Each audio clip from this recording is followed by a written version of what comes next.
So how have you been, Scott? Okay. Yeah, good, busy. Just keeping up the squad together, trying to look at getting couple of new faces in, freshen things up a little bit with us going up. But yeah, busy. Managed to get a week away in Wales last week, which is good with the family, and never dropped on with a better week of weather. Yeah, I know, mate. Yeah, it was class. It was good. A good bit of downtime. But yeah, now ready to get back at it, mate. To be honest. Yeah. So we'll talk about your promotion a little bit later on, but I can't imagine it's difficult bringing people in, mate, when you're on that upward trajectory, aren't you? And keeping people happy is probably the hardest thing, I imagine. Yeah, it is. It's tough. There's lads, aspirational lads who I think if we hadn't gone up, we may have lost one or two of those aspirational lads who want to play higher. So, it's good that we have gone up, and with us going up, we might potentially, like Ben Black's retired. Piggy's thinking about going back to Rochdale and doing a year there, and that's the downside of actually going up. But yeah, we're recruiting. It's harder than I expected it to be, if I'm honest, just in terms of trying to get lads into the club, and a lot of lads are on more money than what I said to offer. So yeah. In National 2, so then you're asking them to travel further to a club where they don't live by.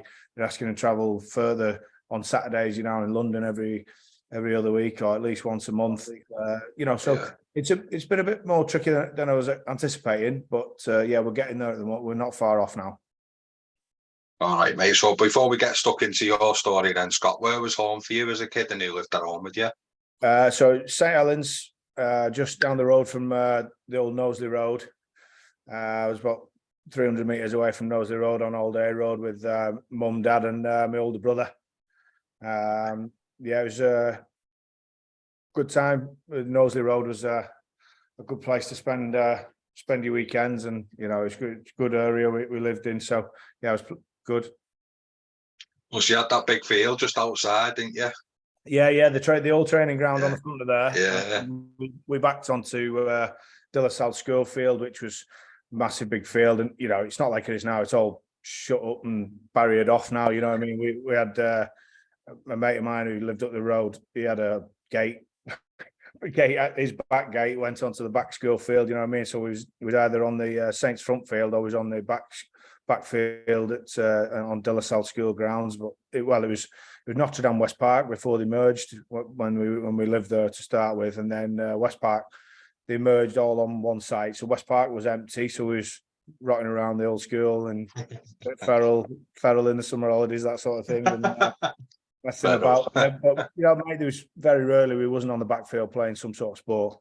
My brother and some of his mates would be out there, and then there'd be me and my mates. There's Paul Wellens, who only lived 12 houses up from me, so we grew up together as kids from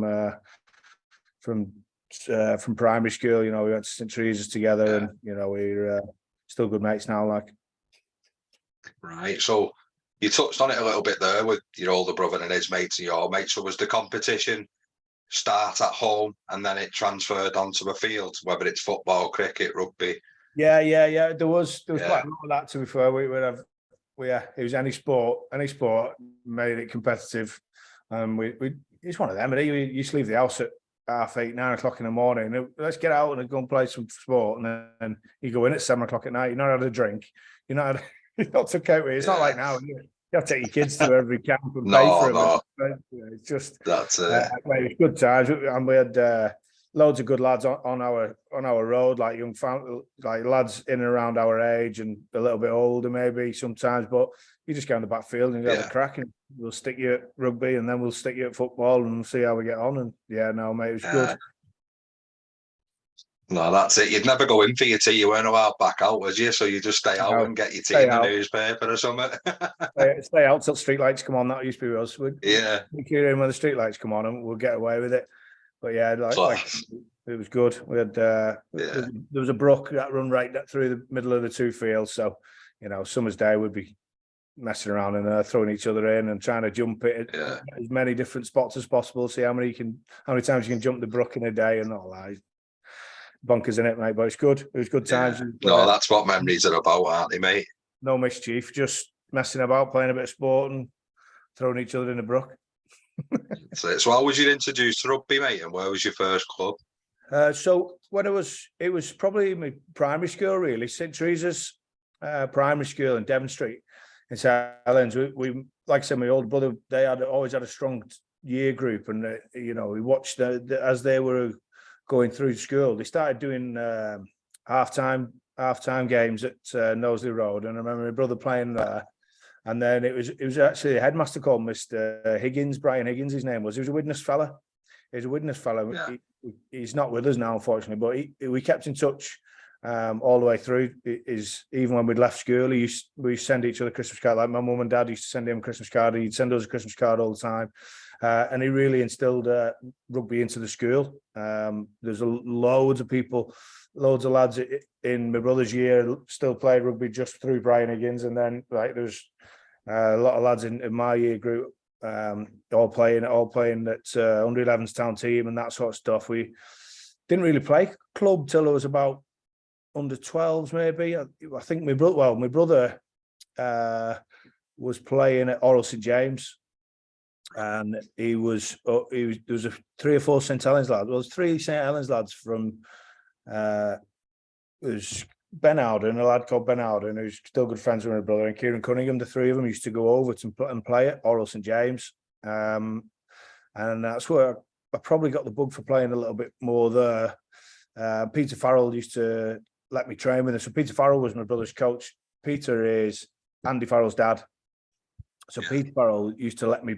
I'd only been 11, probably 10, 11, and he used to let me train with my brother's team for the first 20 minutes, just touch and pass, you know what I mean? But even if it was outside or was in the gym, I used to let me train with him all the time. And I used to really love it. If I couldn't go or had something else on, my mum would let me go, whatever, I used to kick off. I used to love going and playing with all the lads. So then as we got to under 12s, 13s then, there was 5 or 6 of us who were playing town team together. You play town team under 11s, don't you? So yeah, together under 11s, and there wasn't many playing at clubs. There was a couple at St Helens Crusaders. There was a couple at Brook, but Brook didn't really have a squad. So 5 or 6 of us went over to Oral St James at about under 12s, and we all started playing there. And then we got to under 13s. We got back together as a town team, and it seemed a bit strange. 6 of us over there, and there was like 4 or 5 good lads at Crusaders, and it was like, right, and we got everyone to go to Brook then, so we all went to Blackbrook at age under like 13s, 14s, and we stayed there then till we finished playing together under 16s. But yeah, we had a cracking team. We used to have St Pat's, and you'd have all you do is with St Pat's lads and St Jude's lads, and then you'd play them in the town team stuff, and then those lads I still speak to, like the Dwayne West and Farrell twins, they're still speak to them, and they're sort of, you play against them under 16s, then in the academies you're still playing against them. It's good. Enjoyable time. We had a really strong squad at Blackbrook, and quite a lot of lads, like 8 or 9 lads probably signed at other professional clubs from there on, really. Yeah. And so when you play a town team, mate, was there a selection process and you had to go through your school? Yeah, I don't remember the process. I don't remember there being an out-and-out process, but I think you just got asked to go from school. You got invited, or I don't know if you got invited down, or the school nominated you, and then you played or you trained together, and they picked it from. I don't think there was actually a trial game as such. From town team, then you'd sort of try and get into South Lancs, and then from South Lancs you try and get to Northwest Counties. Now, as a youngster, 13, 14, I missed out on all the rep stuff. Really, I wasn't playing well enough, or I was just a bit too young, a bit too small at that point. I didn't really get into any rep stuff till I was a bit later, 16, 17, that sort of age. But yeah, I think the town team stuff was class. I really enjoyed the town team bits. Yeah. How was your transition into high school, Scott? How did you find school? I really enjoyed school, and if my kids ever listen to this, I should have done more at school in terms of education wise. I just love being there. I love the crack with the lads. I love the sport. I love every sport you could think of. I enjoyed doing it break, lunch, anytime I could get Yeah. doing anything. I was into my sport all the time, and I didn't really take it too seriously, which I should have done a little bit more. You know, when you look back, you think, God, I wasn't difficult to teach. Like I wasn't naughty. I didn't get detentions. I didn't get it. I just used to do very little work because I was thinking about picking teams for football at lunchtime, and just stuff. You're just not concentrating, and you're just having the crack at. No. I loved it. Loved secondary school.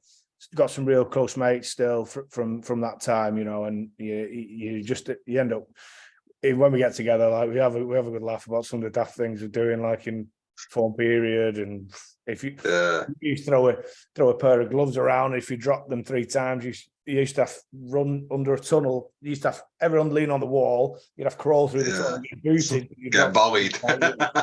Like just stuff like that, mate. It was class. Yeah. Yeah, we had a riot, and like I said, we weren't bad lads. We just didn't do it. Well, I didn't do it as much work as I should have done. But yeah, no, I really enjoyed my secondary school. Yeah, and position-wise, mate, what was you playing as a kid? I was playing 13 in league. Played a lot of 13 in league, and then 6. Really, I was playing 13, 6 quite a lot.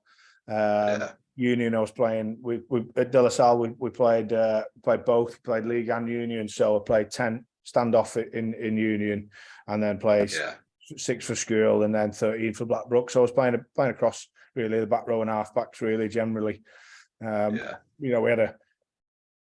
had about 5 or 6 lads who were at Blackbrook at De La Salle in the school team, and then we managed picked a couple of other lads. Like we had a strong school team. We played rugby union back then. We played rugby union as it was rugby league. You know what I mean? We had no rucks. We just kept them all alive and just played some really good rugby. But when we got to the latter end of competitions like the Daily Mail Cup and that sort of stuff, we didn't manage to tick over because we didn't have the rugby union now. So you know what I mean? We didn't like get found out with the intricacies. We got found out by some of the big schools. I mean, we beat Hutton Grammar. We used to smash Stoneyhurst all the time. Manchester Grammar, all those like private schools. We used to just play rugby league, but come away with it. Like we won sevens competitions, mate. We were blowing them away just because low good skill level, fit as anything. We just used to run away with that sort of stuff. But yeah, no, I played both at school. Really enjoyed both. It probably came to it where I had to make the choice when I was like 15. Yeah, I would have been 15 signing at Saints. So I got taken up to Saints quite a bit. I always watched them as a kid, watched the era where it was like Sonny Nicol, Kevin Ward, those sorts of Shane Cooper, Tira Party, those sorts of people. We never missed a game then. And then I was about 15, and it was Paul Wellens' dad, Harry, who was a scout for Saints. He took me up to Saints into the director's lounge and that after a game, and I was all these Saints players walking past. I was made up like chuffed a bit, but I didn't know at the time. He was just like, "Yeah, come and have a look around." I didn't really put 2 and 2 together that they was thinking about talking to me, and then I did it a couple of times, and then he said, "Bring your dad and we'll have a chat." Blah blah blah. And I was like, "Oh, here we go. Something's going on here." But yeah, no, I'd have been probably end of 14, turning 15 at that point. It was a good time with in terms of what we were doing on the rugby field. I was really enjoying my rugby, playing both codes. Yeah, and has it been something that come natural to you, playing in a spine position and organising and getting the ball in your hand as much as you can, mate? Is that something you enjoyed as a kid? Yeah, it is. Yeah, I think my brother was lightning fast. I couldn't even get close to him as a kid, and he was always rapid, and I knew I didn't quite have that gas, so I thought I'm gonna have to have something else here, and I picked up my skill level was always been pretty good. Deception with the ball, and having runners off me and being able to put people through holes and taking defences on was probably what I was best at. But yeah, I love ball in hand. I think that's why I like both codes, because I was in positions where I could dominate the ball, I could dominate, the outcomes, and I'd have more time on the ball. And people when you little people say, "Oh, you seem like you've got loads of time on the ball, and you seem like like you really understand the game." But it's just, I don't know. I think it was just being around it so much as a youngster and playing it on the field, and like I said, playing like even that 20 minutes with lads who are 3 or 4 years older than me in my brother's team when I was 10, 11, 12. You sort of still just getting used to the ball in the hand, and and playing under pressure was good. Yeah, and did you play the same way as a 13? Because the game at loose forward now has drastically changed, but it seems to be going back to the old school way now, doesn't it? Where it's more a ball carrier than a pivot. Where probably Fats and Scully changed that, didn't they, a little bit? And then off the back of that comes the change of role. Yeah, do you know what? I didn't. I used to play 13. I did used to carry more. I used to see myself as more of a carrier, and then let the halfbacks like dictate whereabouts we're carrying and that sort of stuff. So yeah, I probably did carry a little bit more at 13. But yeah, when I sort of got to Saints and I was in the 6 role a lot of the time. I dominated the possession and where we wanted to play, and I was always talking. I ended up being captain of the academy quite early at 16, probably going. I'd just turned 17. I was captain of under 19s, and then started playing 18 stuff, and then I was captain under it. I was captain of the second of the A team at that point. It was like we had like sort of Vila Metaltia playing in there, and as an 18 player, I was an 18-year-old skipper. Like, so yeah, I've always found myself in those roles really. Right. When people are saying you seem to have loads of time on your hand with the ball, which code did you feel that was more the case in? Because the stand-off position is similar yet so different, isn't it? In both worlds, really. Yeah. So when in league, I found I had loads of time, it felt like time when you were in league because that bit further back. If you get a quick play of the ball, you're putting pressure on them, that sort of stuff. In Union, I played a lot at 12. I moved to 12 just once I moved away from Saints, I went back into Union. I started a little bit at 13, and then I moved into 12, and then I found that was probably where I could get the similar timing. I could get a little bit deeper and get an early ball off the 9 or off the 10, and then I could start having a little bit of time. But yeah, like you said, the 10 is under more pressure in Union certainly than in league. Like your halfback, you tend to get time to drift across and maybe put a few switches in or whatever. But in Union, you're not getting that time really. So you're getting clattered on suspicion, aren't you? Yeah. My kicking game wasn't good enough for an out 10 in Union really. So I ended up playing quite a bit of 12. Yeah, and what did you want from your 9, mate? In rugby league, was you happy if he jumped, or would you dictate that on what you were playing, what you're seeing, basically? Yeah, I would dictate that on the sort of flow of our breakdown. So if we were slow ruck, I'd be happy for him to jump, stop a marker, give it to a forward, and then if my forward carried really hard, then I'd be on the back of that, and I'd say to the 9, give it me early, and then I'd push. Right, because that's sort of come into Union a bit more now, mate. The 9 jumping on it and encouraging, like we call it a guard man, Scott, don't we? So it'd be like the closest man to the ruck. Yeah. If you can stand your guard and your bodyguard, your A and B defender up, you've opened a big channel there for the carrier, haven't you? That is creeping into the game, mate, isn't it? Yeah, and I think you see. Like Northampton do it all the time. Like one of the best attacking teams this season, Northampton. And 9, Mitchell gets in and he's running. Like he's in, he's picked the ball up. They might have had one guy clear out, and he's in and he's running and he's picking passes, and everyone's just sits down, don't they? Because as soon as you see the 9, they've nibbled running. Yeah, it just gets everyone to sit down, and then you're into the attack, and like you say, it is creeping in more and more, I think. Yeah. And how did you fluctuate between the codes? Were you quite comfortable doing it?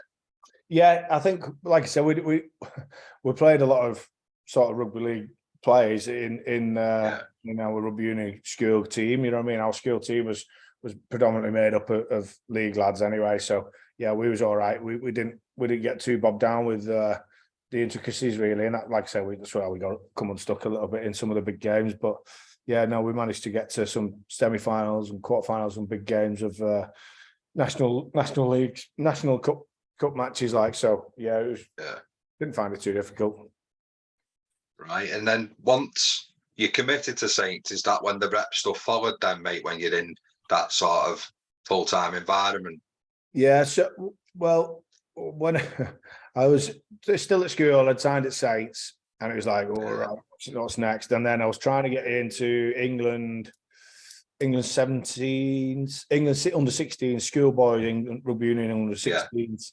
And then I was supposed to go for a trial, and I just basically got told not to bother because they knew I'd signed at rugby league. They just said, all right, okay. So it was, don't bother. So I didn't, which was disappointing. You know, you still you want to represent your country at any level, don't you, if you can? And it was disappointing not to get that opportunity. But went into the league stuff, and the rep stuff had started. Playing for Northwest counties and that sort of stuff in rugby league, and then get to Saints Academy. It was pretty quick, really. From 16, as I left school, we went to. I was a Super League trainee. They called it an SLT. So there's a guy, Nick Alafia, who looked after me. Actually, he was a good boss to have at the time. He just kept me grounded. But we left school, and there was 8 of us started on this trainee. It's like an apprenticeship basically, but it was an apprenticeship where you rocked up on a Monday morning, and you clean the stands, you clean the stadium after a Saints game on a Sunday afternoon. You'd be out, blower on your back, scooping all the litter up, getting all the bin bags in, getting all that done. Then you do half a day with the ground staff, who's Neil Holding and the staff there. And so you used to do half a day on the ground then. Then Tuesday would come, and then you do a little bit of coaching in schools in the morning. And then next thing, bang, you're training with the first team. There's 8 of us, dropped in, you're in training with the first team. So, you've got Iro, Newlove, Sullivan, Apollo, these sorts of lads, all training, Kieran, and then you're in the session. You've not got time to think about it. Then the session finishes, they all go home, you collect all the boots in, take them to the boot room. To be fair, we didn't have to clean the boots, which was a good thing, but we had to clean the balls and get everything ready for the day after. And then you go and do your weights, and it was like full-time rugby, but you was grafting in on a Monday, you'd be coaching on a Tuesday, training the rest of the week. And it was definitely fast-tracked me, because I seen where I wanted to be pretty early. So obviously working hard to get to that point. And then, within, I don't know, 12 months, I was in and around the first team and making my debut at a young age, and playing a lot of A-team stuff. So it definitely fast-tracked me. And the other lads as well. There was a good group of lads who we got together and ended up good mates, to be fair. I'm strolling round in St Keys and that, going shopping in your trackie and stuff. With the vest as well, though. Vest on. Yeah, probably vest on. But yeah, I mean, like I say, fast tracked us, and we were training full with internationals, like Saints at that point as well. So many internationals there. You couldn't have a single shit training session. You can't be poor in training, because you'll not be allowed to train day after. You know what I mean? It was brutal, but and it pushed us on really. Quite a few of us out of that group then started. It was myself and Tony Stewart. We got selected for England 19s at that point. Great Britain under 19s. Tony was a year above me, so I played Great Britain 19s for 2 years in a row. And Mike Gregg, no longer with us, but Mike Gregg, who was our coach then, and he was 18 coach at Saints, and then he was Great Britain 19s coach, and he took me in on both years really. And second year I ended up being skipper for him as well. So we had a really strong squad both years really. First year was like the likes of Lee Radford, Stuart Fielding, Paul Deacon, Steve, all of them still good friends. With Johnny Clark, he was hooking. You know, that we had those sorts of lads. And the year after, it was myself. I was skipper with. We had Paul Wellens was in there. Dwayne West. Yeah. Gaz Carvel, Leon Price. Trying to think about Kev Sibfield would have been in there as well. So so the rep stuff come thick and fast. It was good. We played France in some very heated games. There was a bit of a scrap after the game, walking through the tunnel. Yeah. Tim Yonkers, remember Tim Yonkers? Yeah. We walked through the tunnel and they're clapping us off, and Tim Yonkers got banged, split his lip completely open, all kicking off. We ran into the chair. We had to stop in the changing rooms for about 45 minutes. Everyone got changed, and we were trying to leave, and there's people banging on the door waiting for us to come out and stuff. Under 18s. Yeah, over in France, it was absolutely mayhem. Some breeding ground that though, Scott, innit? When you look at that team, you're in and around. Yeah, like you've gone from playing a good school level, an even better club level, which you've probably noticed a slight difference. Then you've jumped into captaining academy, which is a bigger step again. Yeah. And then you're playing A team, all while training with, like, let's not lie, superstars. Yeah. You're a local lad. Like, you're living the dream at the minute, aren't you? And yeah, mate. Yeah, mate, it was good. Yeah. I loved it. I loved the time there. You know, then you got Longy and Scully coming through there. You got Kieran, and that's probably where, at that point, I was at Saints, and it was like they wanted me to stay, but I knew. Well, they offered me next to nothing. I was probably getting to 20. I was 19, turning 20,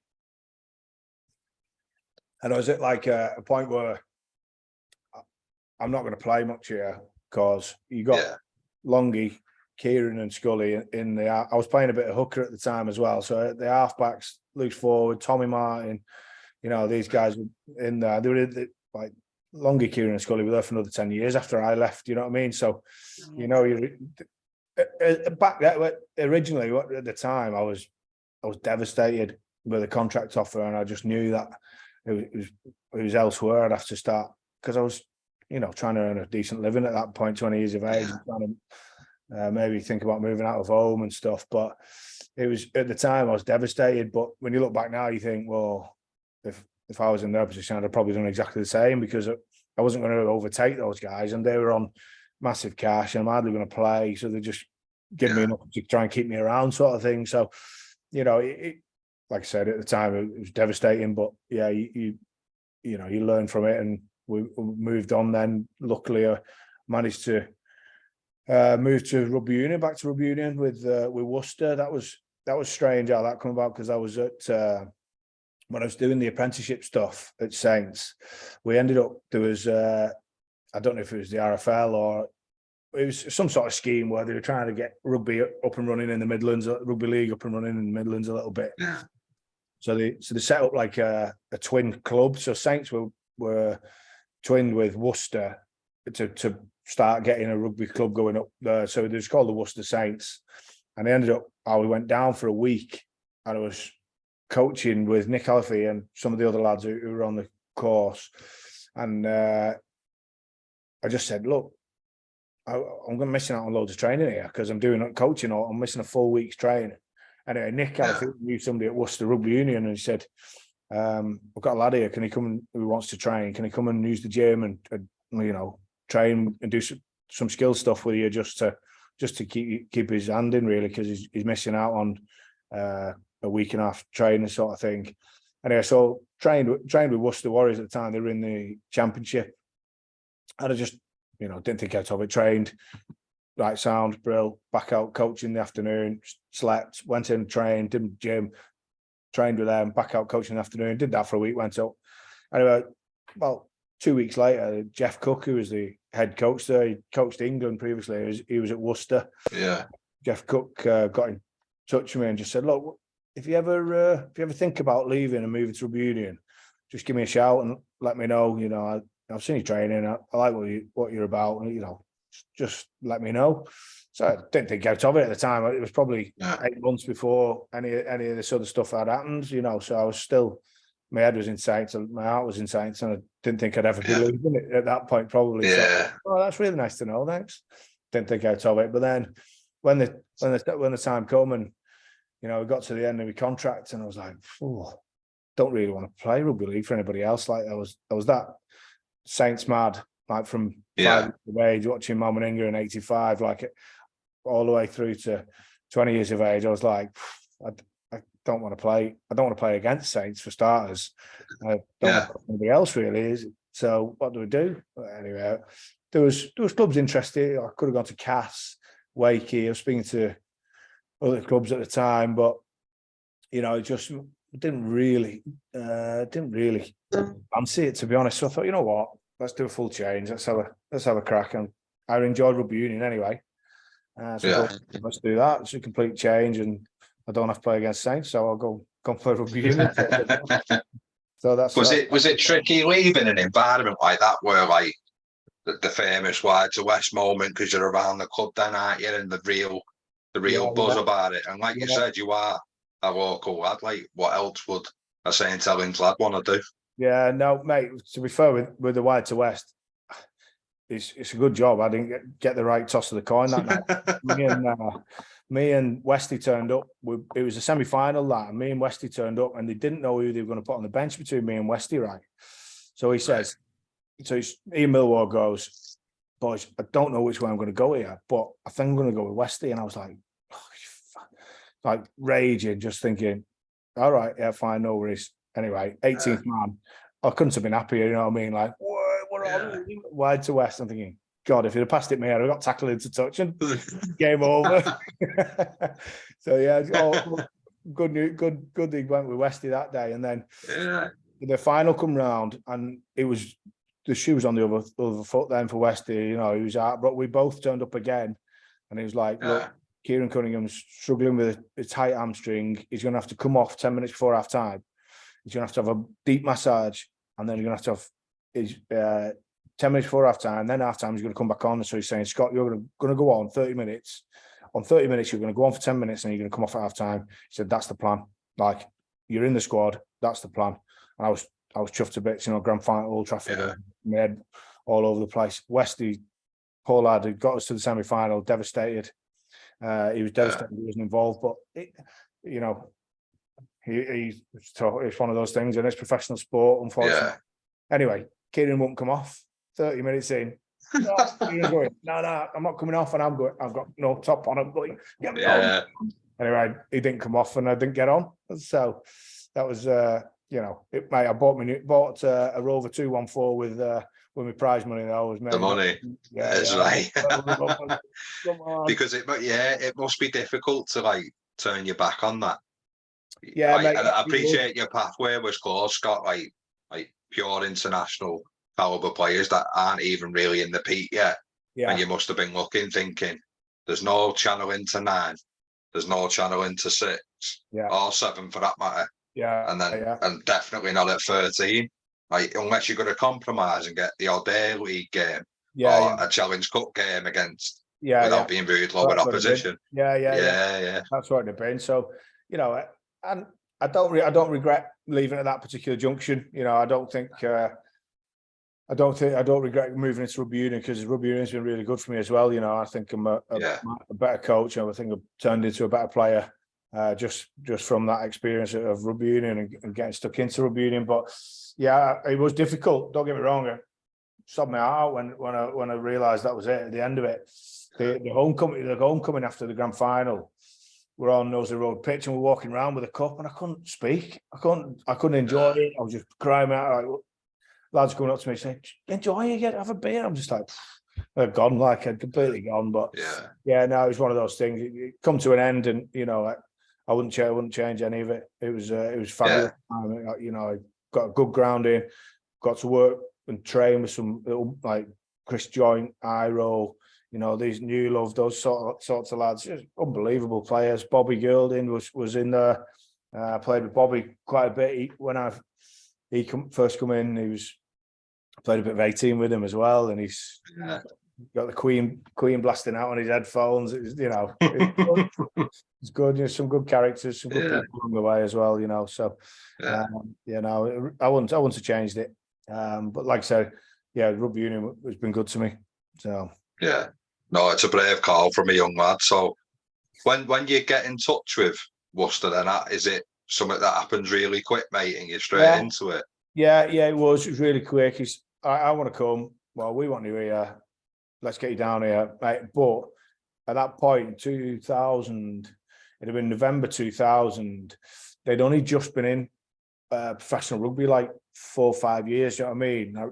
I remember one of my first games. I went straight in to the first team squad, and everyone didn't realise how old I was. I think I was still 19. Yeah, I was still 19, and I just went straight into the first team squad because they'd seen like my quality sort of thing. So straight into the first team squad, trained, played a couple of second team games at 13, and then ended up playing a game. And it was like we went to Otley away, and then gets in, played the game. I'm thinking standard. Some lads just can't catch and pass. I'm thinking, oh my God, what's going on here? Gets in the changing room, gets in the shower after it. There's a bath, big old bath at Otley. Yeah. Lads with a can and a cig, like bath, and I'm going, what's going on here? Mortified. I'm like, what are you doing, lads? Honestly, you can't do that. And they're like, but these lads they'd been in the amateur game, and they were like the older ones coming out at the other end of. They were professional, they were getting paid to play, but they were still massive old school mentality. Old school. And you know what? They were great lads. They were cracking lads, like. And the transition was, in terms of rugby, I think it was a good level for me to get used to back playing at rugby union at a good level. But the skill level in some of the internationals I've been around, it was, you different in training, that sort of stuff. But again, we started at Worcester. They were signing Tongan internationals, and they had some ex-England internationals who were good players and in their own right. Ben Clark, and there was Earl Var. Earl Var was a 10 who was really skillful 10. Like, he was only stocky Samoan kid, but he was incredible with the ball, like in his hands, or drop it on his foot, like in full flight. Some like I said, some really good players in Worcester, in and around Worcester at that time. But I've had some class friends as well. I've still got Gary Truman, Chris Evans, Dan Zoltzman. Those lads who I sort of lived with at that point. Like, they were a bit older than me. But mate, they're still class, still really good friends with them, and we try and meet up once a year.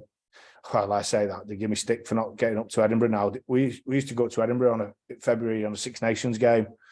Now when I was playing, Six Nations would be you get the weekend off, but when you coach, you're coaching in national leagues, they're still playing out. I mean, like, so So I get his stick every. Baz not coming again. Yeah, all right. We'll get the stick for it, but no, mate. It was a big transition. I'm not lie, and my only regret at that point in my career is probably not staying at Worcester another couple of years. So I went when Jeff Cook obviously took me down there. He liked what I was doing. I was playing 13, played quite a few games the first season, and then they basically they wanted to go up, and they didn't go up. So he got the boot. And they brought a guy called John Braid in from Gloucester, and he was old school. He was set piece. They brought a massive 12 in called Chris Yates, who'd been at Sale and played at Gloucester. Big boy, good bloke, like. But it was just carry. It was 9-man sort of rugby. I was trying to organise different plays and put players on and offload, and he just sort of said to me, "You're not really for me." Like, so stuck it out for a few months. And then I went in, they said, "Oh, you can go to Stourbridge on loan." I said, "Well, there's a team up the road from where my mum and dad's is at Oral. I can go back home. I can play for Oral. Could I just do that for I said 3 months originally." And they said, right, yeah, well, what we'll do is, yeah, all right, we'll do it for 3 months. So I went up there playing National 2, it would have been then, but that would have been, it'd have been National 1, but third level. Yeah. Playing third level. Then I went up there, played really well first couple of games. Really enjoyed it. Got on with all the lads. Knew a couple of them through my brother and some of his older mates. And then kept going back down to Worcester, taking me VHS with me.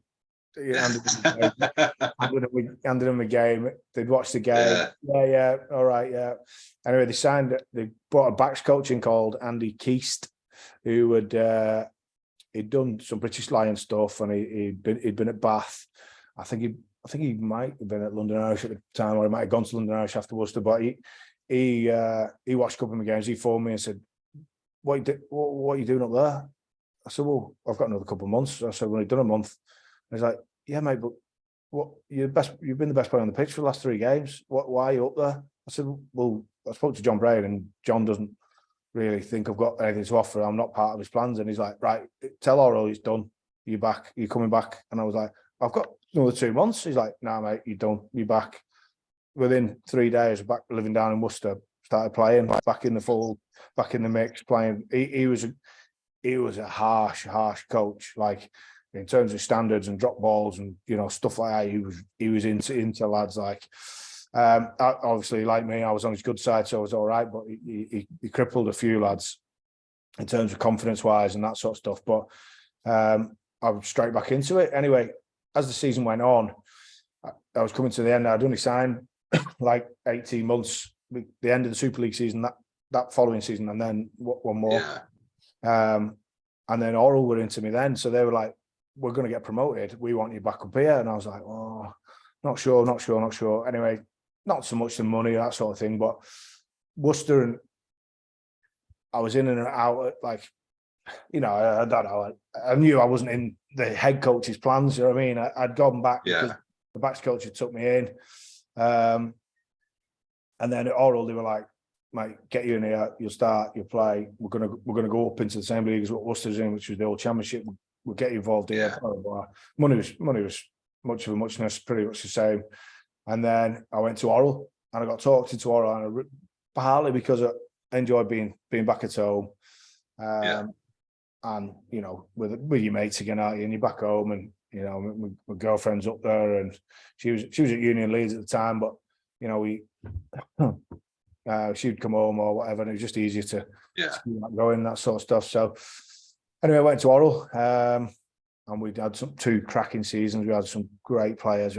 We had a great group of lads, all of a similar age, like 20 to 26. No ties, no commitments, just a load of good lads, just ripping it. Play hard, party hard. But we're on good money per match plus a salary, and I think we only lost 6 matches in 2 seasons. Like, we lost 4 the first season, 2 the second. But the first season I went up there, Worcester went up, and then we changed coach, and they got a bit better. And I was thinking, like, I always look back at that point.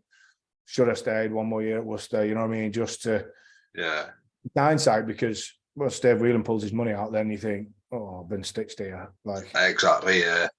But at the time, I was really undecided about what to do. I don't know. It's one of those things where you think, I probably, for one regret, I probably should have stayed another year at Worcester. But in the same breath, I bought my first house in St Helens, bought a terraced house in St Helens, and managed to furnish it with my match money and that sort of stuff. So in terms of it's a life changer, wasn't it? Yeah. It's one of those. Yeah. So we cracked on. Oral then went bust. We went to the head coach at Oral, took 7 of us over to Rotherham, and we're sat in a changing room before our first pre-season game against Ulster, and there was a rumour that the owner, Mike Yarlett, had tried to sell us to a South African consortium, and they were going to take the club and move it to London. Anyway, the RFU kiboshed it, and then Mike Yarlett, who at the time was the owner, said, well, he pulled his money out. The head coach comes into us. We're sat in the Don Valley Stadium in the changing rooms. The head coach comes in and says, right, lads, just letting you know, the RFU have kiboshed the consortium who's going to try and buy you. Mate, let's pull his money out. We're playing Ulster in an hour and a half. Do you still want to play? Yeah, Everyone's mad, isn't like, it? is anybody insured? They're like, nah. We're like, right, you're not playing. Knock on the Ulster door, changing room. Lads, sorry, we're not playing. We're going out around Sheffield, though, if you fancy it. Yeah, all right. Everyone went out around Sheffield. Yeah, Like 2 clubs in 6 weeks, that. And obviously you no, it's mad. you see what's happening at the Yeah, yeah, moment, and you know, you just feel for those people. I've been in the boat as a coach as well now with Wasps, you know. yeah, You always, it's the hope what kills, you know what I mean? Like, it's always yeah. the hope what kills. You think, you know what, somebody might just buy us at the 11th Just hour. another week. Yeah, Somebody might just, and it's boom. And then when the London Irish come out about, well, it was last month, wasn't it? And they hadn't been paid, and then he paid yeah, 50%. I thought, I know where this is going here. Like, yeah, many times, even when I was at Wasps, I wasn't one of the shocked ones at Wasps. Now, but in that dining room at Wasps, I've never seen so many grown men crying, mate. Honestly, yeah. it's unbelievable. And I was just like, I've seen this before. Like, I know it sounds, I don't know, it just don't sound no empathy there. But I had loads of empathy with everyone what was going on. But I just had a feeling that was going to happen because it's happened to me as a player Yeah. a couple of times. You know, now it's happened as a coach, and you think, you're shocked. You're like, it never shocks me anymore. But the London Irish thing's ridiculous as well. You know, I just don't know. No, it's madness, mate. Yeah, it's madness. I don't know. Does it not the stuff in area as a player that does? Because like you're not in rugby for the politics, are you? No. You're in it simply because you love it, and then the money helps. But Yeah. No, I agree. I think at that point, I'm like, right, what am I doing here now? Like, yeah, I think I'm done with rugby. And then it was, you know, a few tough weeks. Thing was, we trained 6 weeks at Rotherham, hadn't been paid. Oh no, sorry. I think I was one of the few. There was a few lads got paid, and I don't know why. I don't know if it was alphabetical or whatever. But I think I was one of the few that got paid. Mate, there was lads there who'd put like 8-9 grand of the savings down on a flat in Rotherham. You know what I mean? And then yeah, in the 6 weeks they haven't been paid, and they've lost and they've got to pay for this flat, and they can't get the deposits back, and they can't get the money back they've put down on a new build and all this. It was chaos. It was absolutely chaos. And then I can't remember what. I think I'd been paid, so it was all right for a few weeks. But then I started thinking, right, I'm gonna have to get a job here, see what's about, or we're gonna start. Took a couple of credit cards out because my credit score. yeah. So I thought, right, I'll take a couple of credit cards out, see what happens. Anyway, Andy Craig, a mate of mine who I played at Oral with, Scotland international. He had gone to Glasgow, and he basically phoned me and said, "Mate, what are you doing?" He said, "I can't believe what's happened to you again." I said, "Man, I don't know." He said, "Look, I might be able to. We're in need of a centre, and who can cover fullback." And I said, "Well, at Oral, I used to play centre, but I'd play centre, but I'd defend at fullback sometimes. Just Okay. I don't know how it come about. Well, oh no, that was it. Phil Jones used to play 10, and I'd play fullback and defend at 10. That's what would happen. Yeah. I'd play fullback and defend at 10, and Phil Jones would. Okay. So I knew how to play fullback. I played centre, and Craigie said, "I reckon you might be all right here. You know, if come up and have a get. You got." He said, "You have to do a couple of weeks trial." I said, "Right, all right. Who playing?" So I was like, "We're playing Sale at home and away. Sharks." I was like, "All right, yeah, get me in." Yeah. I went up there on I flew up on a Thursday from Manchester to Glasgow, and I played. Did a team run Friday, and I played on the Saturday against Sale Sharks. I come off the bench. I had the best 30 minutes I think I've ever had. I just couldn't do anything wrong, mate. We were getting nilled at the time. It was like 19-0, something like that, and we were getting nilled. And I made a clean break as soon as I got on. And then second touch, I grubbed it through. Meg somebody picked it up and scored under the sticks. I was like, fuck, you know, I was like, Get me in the I'm paper. like, I don't even know where that's come from myself. I don't even know where that's come from.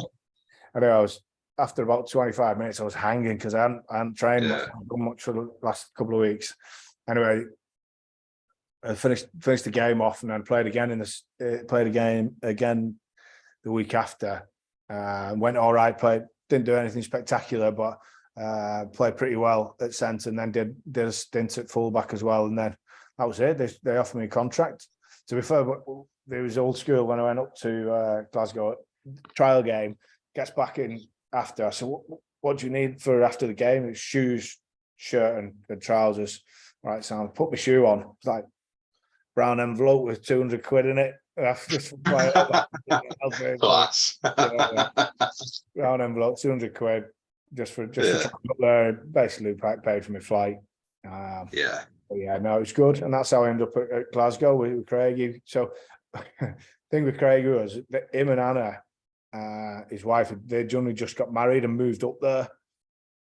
Right. So when he was playing, they both still lived at home because they were thinking about buying, and then they didn't end up buying. Then he got a contract at Glasgow, and he was up and down to Scotland playing international. And they thought, do you know what? We'll buy a house when we get to Glasgow. We'll buy a house up there. So they still lived separately till they were married.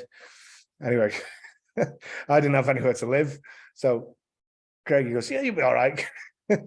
Well, gets up there. They've only just got married. I'm sat there. Anna comes home from work. Me and Craig on the Xbox, been there like 2 hours.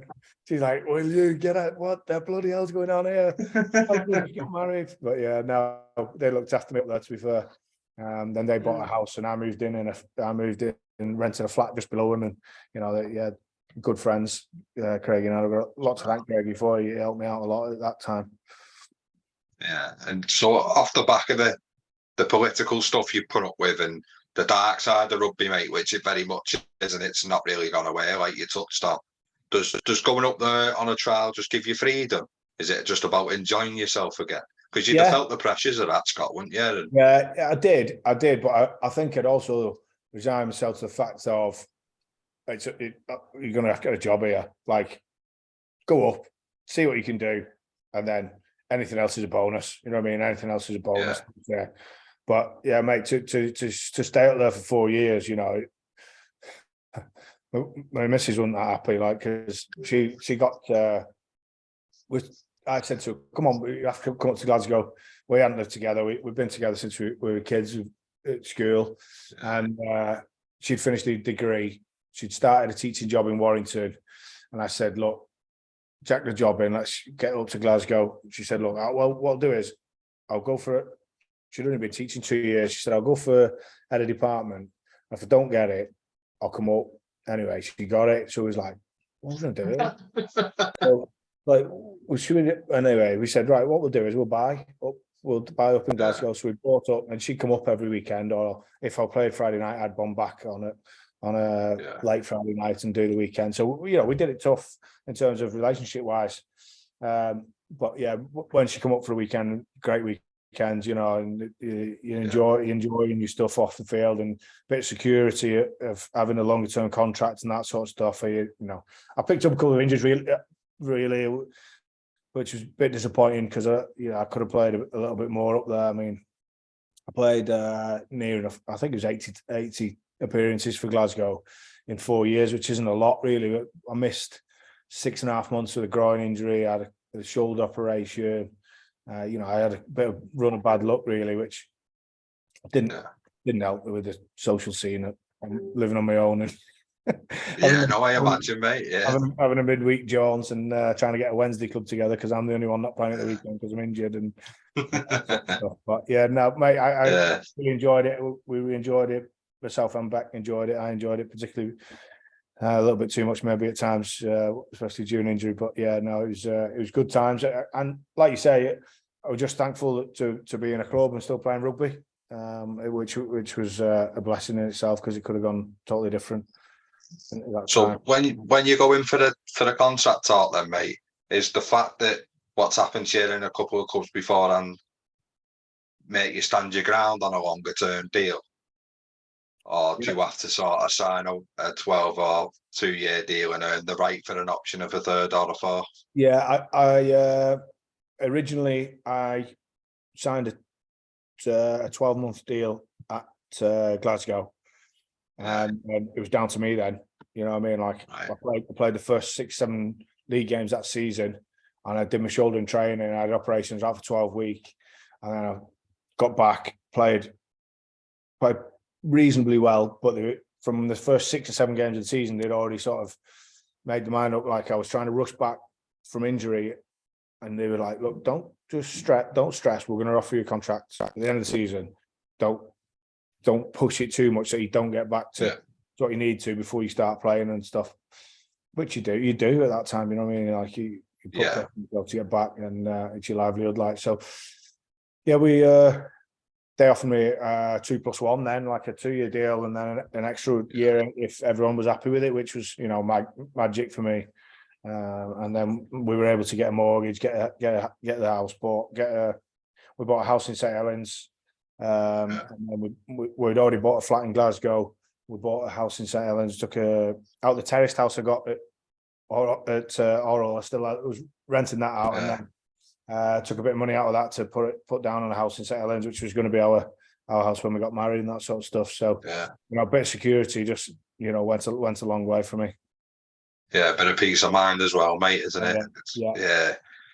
So a couple of things really. So we'll start with, you mentioned you played a bit of fullback there. So you've played in 13, you played a bit of, which defensively I imagine is probably one of the hardest places on the field, to be honest. Because you've got to have that with your winger, but you've got to have a bit of belief in, well, a lot of belief in your 12 and open your back row, push everyone, back line out. Yeah, and then when you're playing fullback, mate, does the game just open up a whole new dimension for you? Yeah, mate, I really enjoyed the fullback because you can see so much more from where you are at the back of the field, and I would have my run pass kick options were pretty good. I didn't if I was under pressure, I'd kick. I didn't do anything all the time. You know what I mean? I'd still try and vary it and play what's in front. So I felt like I had more time there. I did my fullback career ended pretty swiftly when I went to Glasgow. I played quite a bit there, and then we played Ospreys at the old Swansea ground at St Helens down there, and the 9 jumps out and he does a flick ball right in the middle of the field on the halfway line. You know, like a Gregan pal. They call it Gregan, don't they? You know? Flicks it. Shane Williams comes round the side of the ruck, picks it up, runs at me, and I'm stood in the middle of the field here. And Shane Williams has got 30 metres either side of me. He ran in a semicircle round me. I didn't get anywhere near him, and he scored under the sticks. So he's like, the coach is like, "Mate, you didn't even get." I was like, "Mate, what do you want me to do?" He's like, "Yeah, you won't play fullback again." I was like, "All right, for So that was the end of the fullback thingy. But yeah, mate, I seeing the picture from back there, I enjoyed it. I felt I learned a lot of the game actually going back to Oral playing fullback there. I learned the game again. Lee Hinton made a living off me because he was on the wing, and I made him look good for years. So there's a few lads need to thank me really. Karen Thomas, I made all the tackles when I was at Leeds. So he always sent me his tackles. I've had 2 shoulder ops, and he's never had a bruise. I don't think. So yeah, no. Just tell him in your new shoes, just leave that envelope in there in the shoes. Good do.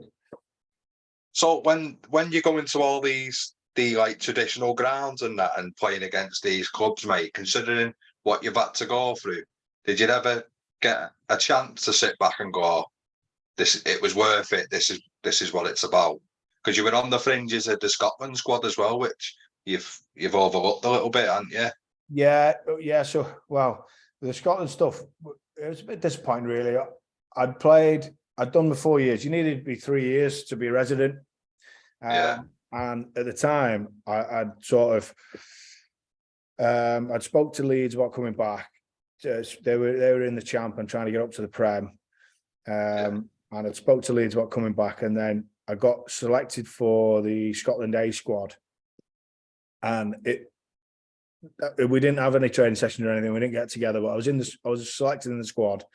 And then as we were coming up towards the back end of the season and starting getting ready for Churchill Cup, and we were starting looking at dates for training and that sort of stuff. In the meantime, me and Mrs. had sold the flat in Glasgow. Yeah. We'd bought the house in St Helens, and I was pretty much bang on to sign for Leeds. So I'd signed basically for Leeds, and then as the camp started coming closer, they said to me, you're not classed as resident now because you've sold your house. I said, I'm renting with one of the lads, so I'm still living in Scotland because I'm still working here, you know what I mean? So I'm not moved anywhere. I'm still a resident. And they said, no, you need to have a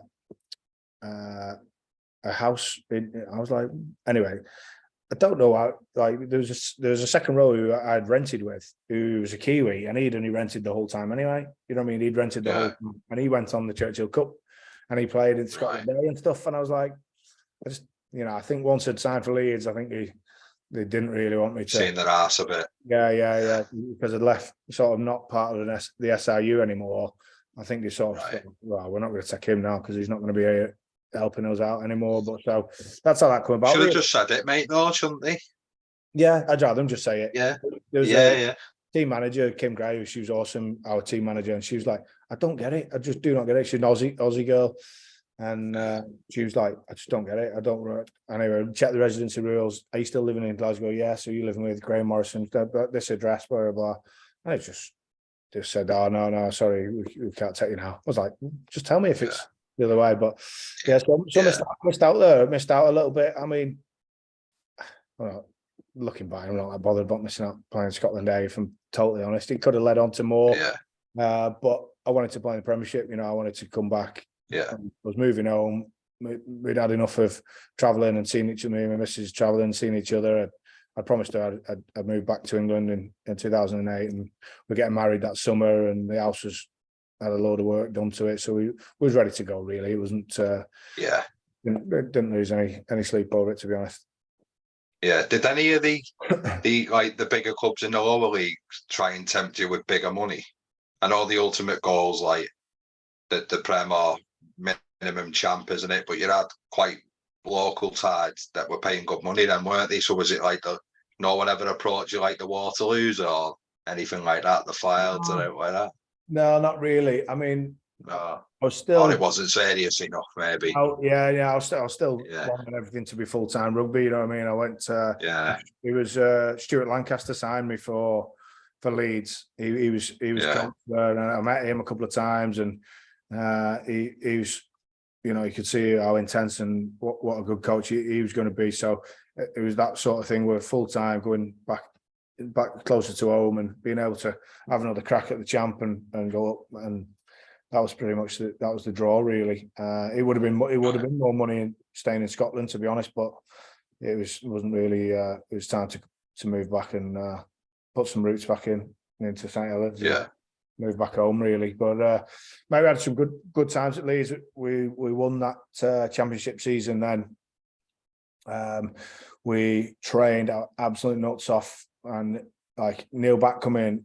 Lanny left just after I'd signed, but he sticks me up a little bit because I'd had my honeymoon booked, getting married, and my honeymoon booked, and Stuart Lancaster said, "Oh, your honeymoon's like right through August." It's like we had 4 days in New York, 4 days in Vegas, and then we had a week in Bahamas.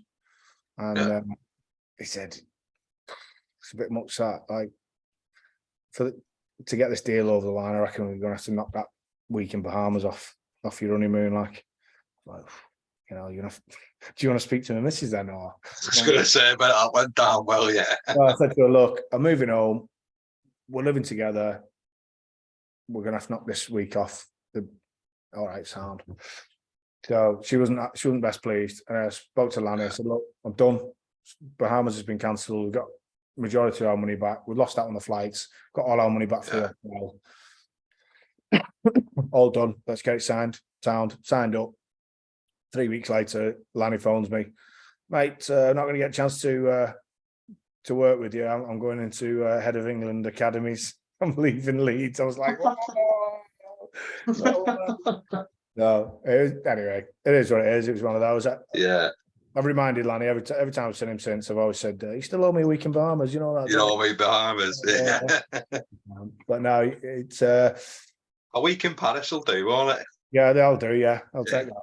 I'll take that. But I coached Lanny's lad actually at Yorkshire, so I've spoken to him quite a lot since, and yeah, it's water under the bridge. But yeah, I mean, coming back playing in the Championship, Neil Back then took over with Andy Key. Andy Key's a great bloke. Neil Back's intense, and they were good. They were a good duo, to be fair. They Neil Back come in and said, right, no excuses. We are having a 9 months pre-season. Right, 9 months. He said, yeah, every week we're going to flog you. We're going to get everyone's fat, bit overweight. We're going to be fit for when we make the Premiership.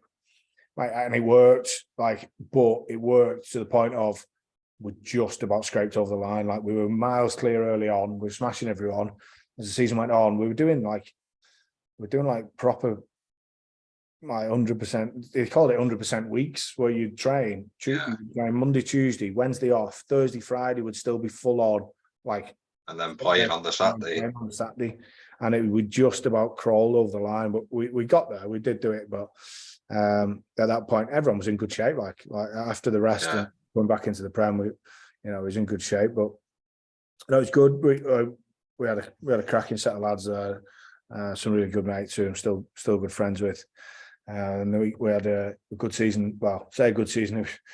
We had some good highlights in the season in the league when we stayed up. We stayed up in the Prem one season, which was magnificent for the money, the sort of money we were spending compared to everybody else, and how late it was in the day to try and sign people. And it's like now, like even if a team up, you'd struggle so much. Like if Jersey went up and went into the Prem, they struggle because of it's so late in the day when you. Like everyone's done in February. Everybody's done all the in February, March, and you're still playing in playoffs in May, and you don't know if you're going to be up or you're going to be down. So then you got to start recruiting then. And your budget's probably here because you thought you were going to be here when actually you need it there now, and you're not going to make that gap, are you? And it's tough, but the season after we had some highlights. We took it to the last day of the season where we needed to stay up, and we went some like. I think it was like 14-0 up at Franklin's Gardens after about 20 minutes. I'm like, oh my God, we want to do this. And then they rolled the 6 internationals off the bench. Nice. Laws, Hartley, some of those boys like off the bench. On you come. And then we got beat.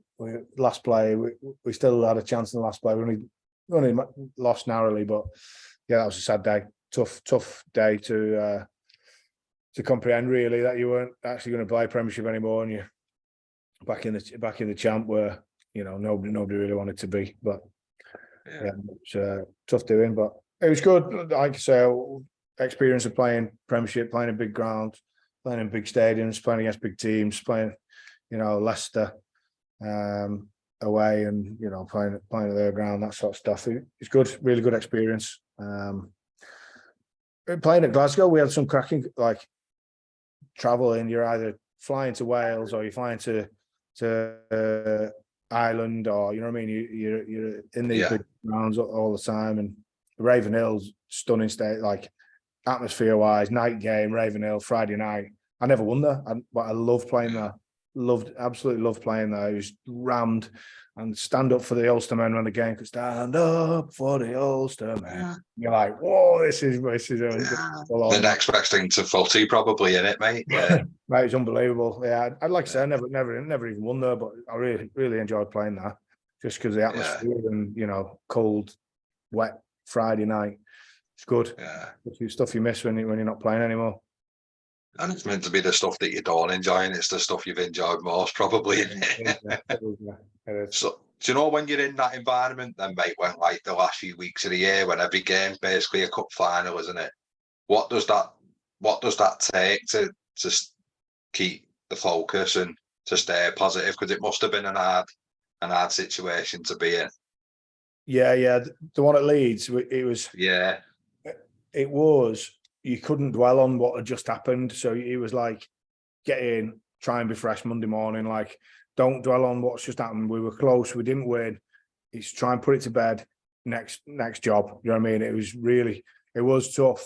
It was tough, but like the season before, we'd got out of it. We managed to beat London Irish away, and we was all when we were staying up. You know what I mean? So there was still belief in us. Still had belief in ourselves that we'd still come away with it. Like, we had some class players playing for us, and it was just I think the belief was still there. It was just right. Put that to bed. We've got to win this next one, and then eventually you sort of run out of time, don't you? And hit you like a ton of bricks, but. Yeah, imagine it is fine margin, Scott, isn't it? When you get to the business end of the year, mate, it can be a missed tackle, a missed throw, a drop kick. It's just the millimeters, isn't it? Yeah, it's kicks, mate. Sometimes it could be just as much as a kick, or it could just be that's it. A windy day. You know what I mean? A windy day, and you don't judge the conditions right, or you don't play the conditions right for 20 minutes of a game, and the game's gone. You know what I mean? It's that intense. If you get your judgment wrong for 10, 15 minutes in a game. You can see it now in the Premiership, teams like Saracens against Sale, they had a spell where you just thought they had another gear and they just kicked on, didn't they? Like, it's just, Saracens are an incredible beast, like, but the game's that intense now. You have 5-10 minutes slack or one sin binning can change the game now, can't it? Yeah, they don't get bored of staying in the game, do they? They're happy to stay in the fight with you for as long as it takes. I think that's the difference in it. That they're happy to go blow to blow with you. They won't get bored of competing. Yeah. And they know they've always got something extra. They've always got a big play, or somebody to come up with a big play, and they've got that. So if they can match your energy and match your physicality, they're going to have something to pull out the bag, which they seem to do all the time. And when you've got Faz jumping at the bit and telling everyone else what they need to be doing, they're going to do it, aren't they? Still mad keen after everything he's won as well. Yeah, definitely. So when he's a different beast, and he's just simple as he's just not another one that'll just go with you toe to toe for as long as it takes. Yeah, definitely. Great competitor. Yeah. So when you're at what point in your career are you starting to pick traits off people to form what you've gone on to do? So was there ever a point where coaching become an option, and did you then start analysing people and stuff? So I would do quite a bit of my own analysis, self-analysis at Glasgow. I did quite a lot of that. And then I'd start to try and influence other people with what I'd seen just in and around, not just saying, right, I've watched this, I've seen this team and they do this, and why don't we have a look at doing this? And just dropping ideas into some of the senior players and that sort of stuff. Because I was still only been 20.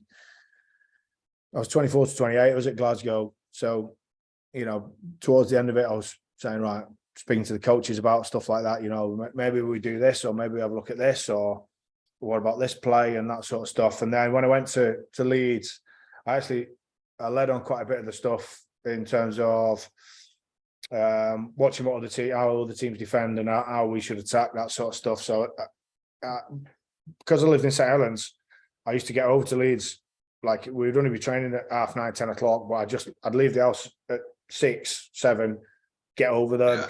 Yeah. 62's chaos in it, so I'd just get there as early as I could, and then I'd do all the review stuff, either preview, review, and then I'd sit with Andy Key and we'd go through like a next week's program and what we need to try and touch on and what we need to play and how we need to do it. So, that sort of insight into the game and being able to do those hours whilst still playing was a godsend. So I started doing that sort of stuff, and then I thought, what, it is something I want to do. And there was Andy Northey, who I played at Saints with, good friends with him. He was coaching at Macclesfield at the time, and I was telling him I'm thinking about getting into doing some coaching, maybe get into some schools and do a bit. And there's no schools in St Helens really doing rugby union at the time. I was on to rugby league. So he said, well, there's a guy, head of rugby at King's School in Macclesfield. He works at King's Rugby Club with me. And I said, all right, okay, well, what you reckon? Put me in touch with him. Well, I said, yeah. So his name's Guy Mason, and he was head of rugby at Kings Mac. Anyway, I spoke to him a couple of times and met him. And I said, look, I'll come in Wednesday afternoon. I'll take a team, or I'll do whatever you want, coaching wise, and I'll just do it because we generally had Wednesdays off at Leeds. Yeah. So I just did that on a voluntary basis, just as while I was still coaching, and just to understand a little bit more about how the development of younger players, because I knew what I wanted to say and I knew what I wanted to show them, but it's like getting it to the right level of being able to put it into kids' context and get them to do the right language in it. Yeah. It is mad. It was mad. Anyway, so I realized I knew I wanted to get into the coaching, that side of it then. So I was trying to juggle the two with full-time rugby and doing a little bit. And then the Kings Mac stuff sort of grew a little bit more. They wanted me to do as and when I could, and then they were starting to pay me for it. And when I finished at Leeds in the Championship, I went to Fylde and did some community stuff with them, and I was playing Nat 1 for Fylde, but also I was doing 3 days community stuff there, and I was doing 2 full days with Kings Mac. So it's a bit of a good way of coming out of stuff, really. Still being able to play, enjoy the changing room, but just finding a different living than actually depending on playing. So Fylde were good to me in that sense.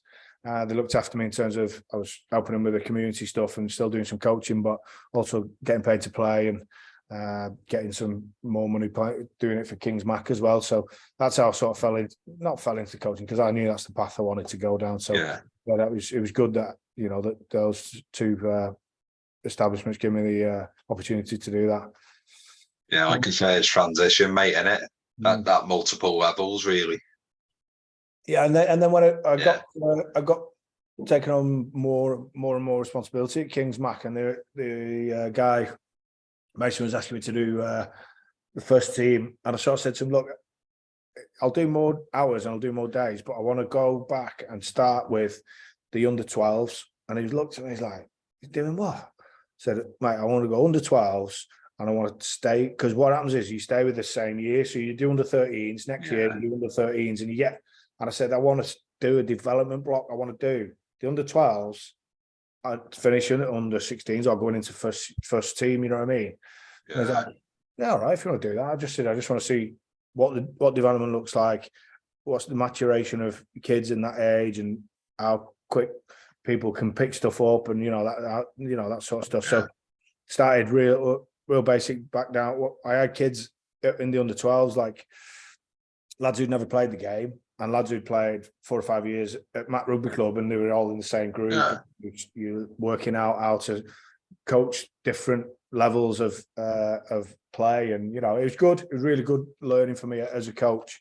And then I went up all the way through with those lads at under 16s. Had lads in Sale Sharks, under 80, it'd have been under 16s. But then as I left it under, when the lads had got to under 16, when the lads were doing the GCSEs going into sixth form, that's when I got a role with Yorkshire Academy, doing some development stuff with them.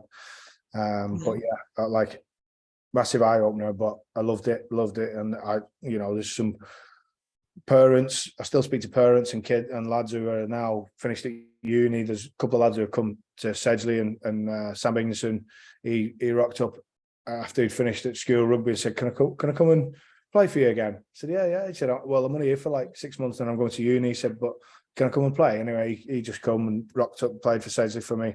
He's a lad who I had at under 12s, you know what I mean? So, building those and forging those sorts of relationships, it's fantastic. Oh, it is. And I imagine you could probably get a bigger kick out of the kids that never really play, that have gone on just to play, even if it's local club and they love it now.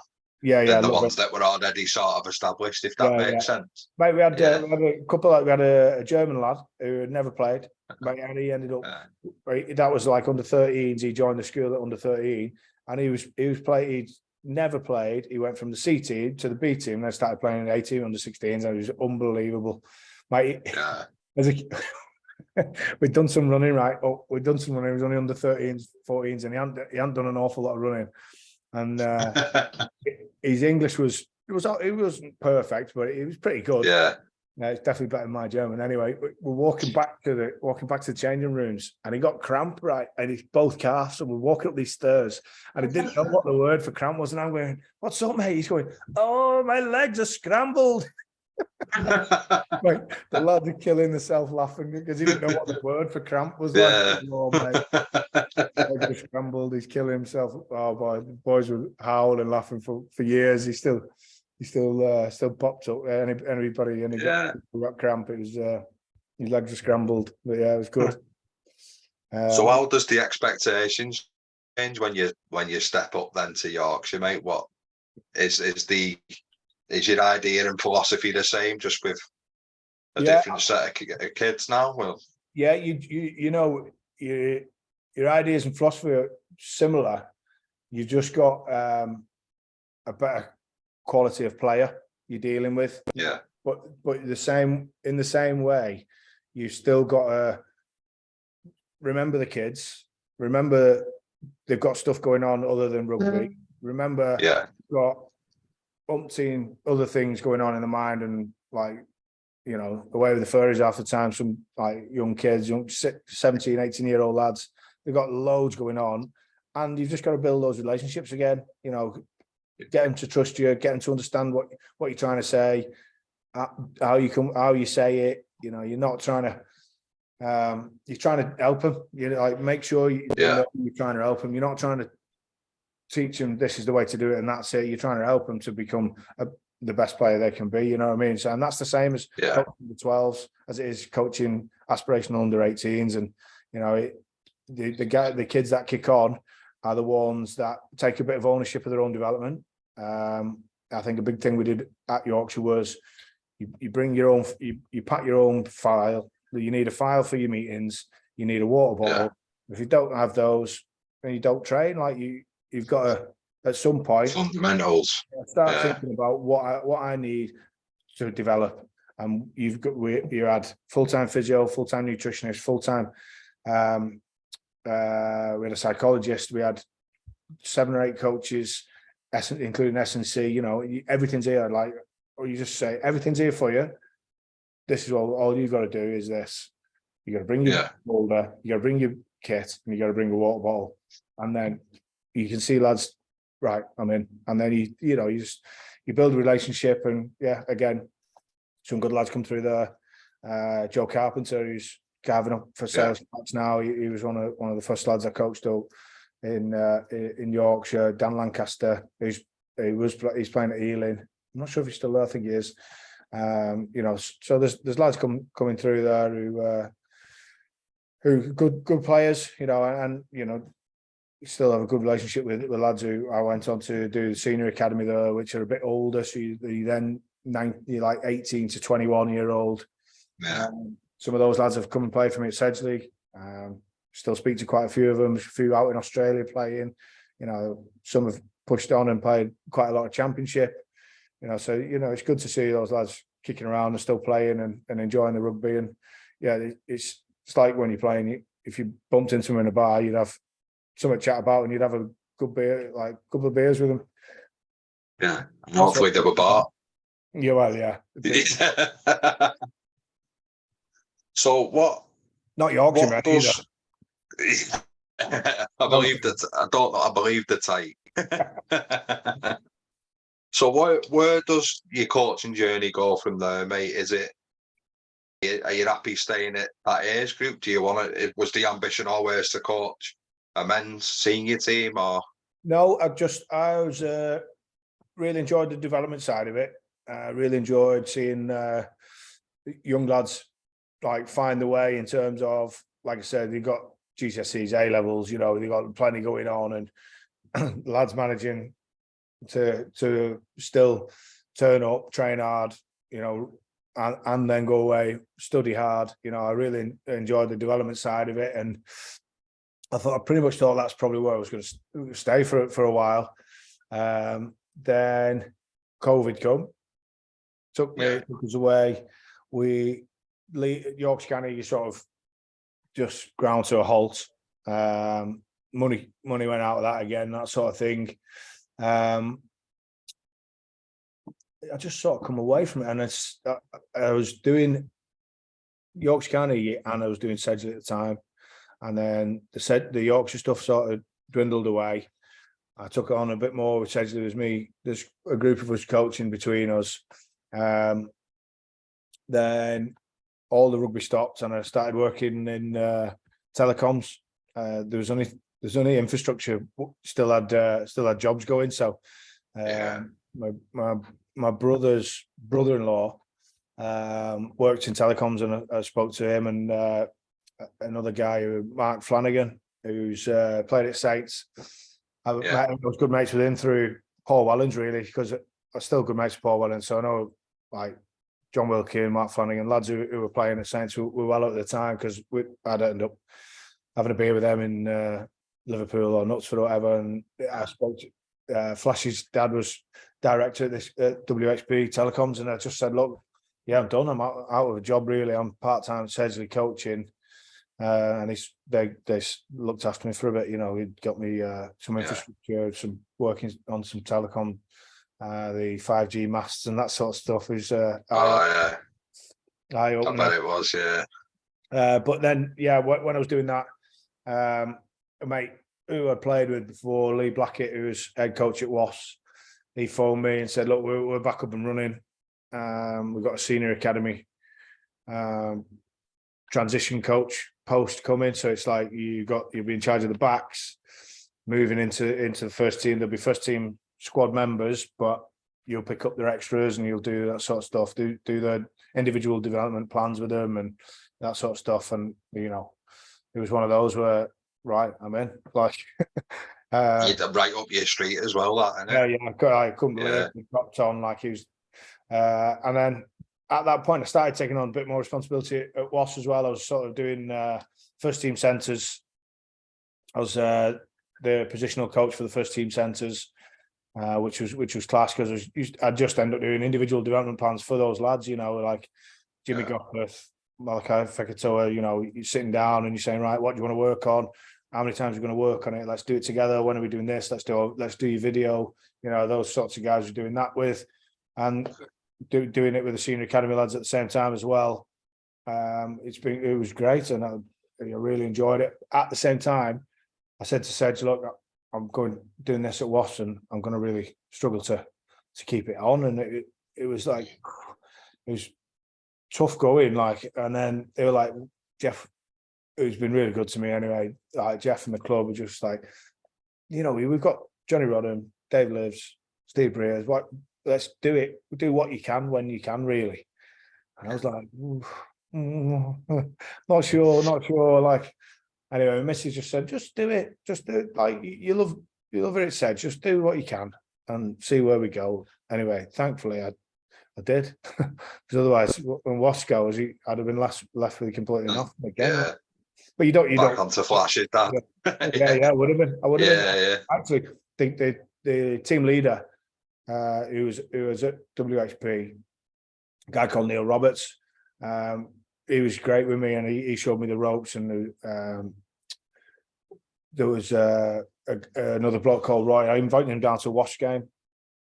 Took him to a Wasps game and said, "Look, thanks for everything you did for me." Like, I was out on the and I didn't really know what I was doing, but I took Neil down to a Wasps game. And as soon as the Wasps thing finished, he phoned me. He said, mate, do you want to come back? We'll have you back straight away. And I was like, such a relief, you know, we're in the same position. We're like, back to square one. When am I going to get a job? But anyway, he was sound. They've been sound with WHP and that. But I'm just so glad I kept the Sedgley stuff on. It was at and iron. I'd leave the house at 4:30 on a Thursday morning. I'd get down to Wasps for a staff meeting at 6:15. We'd have a staff meeting at 6:15.